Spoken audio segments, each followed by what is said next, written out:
Yeah, all right. We're going to head to the State House now. That's where lawmakers are finalizing their agendas for the session. And Republicans and Democrats are at odds on issues, everything from social issues all the way to the budget. State House reporter Emily Longnecker joins us this afternoon with the dueling agendas and where things stand right now. Emily? Well, both sides agree that student literacy is an issue that needs to be addressed. Senate Republicans and Democrats from both chambers outlined today how they think Indiana should address that.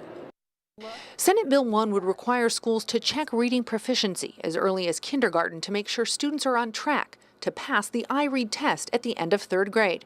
If they weren't, schools would be required to offer them help to get them ready. Schools would also be required to give the iRead test at the end of 2nd grade. Students who pass wouldn't have to take the test again. Students who failed the test could get help between 2nd and 3rd grade before taking the iRead test again. They would have to fail the test 3 times in the 3rd grade before the school would look at holding them back.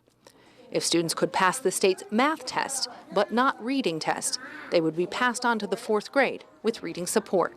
This is not a retention bill.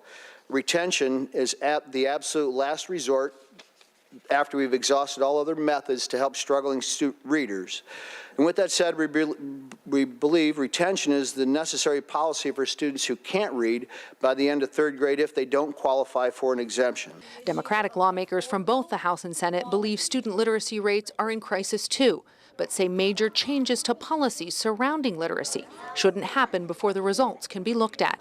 They're proposing a 5-year commission with the Department of Education to track the progress of education standards already in place. They also say that SB 1 doesn't include parents' say in what happens to their child.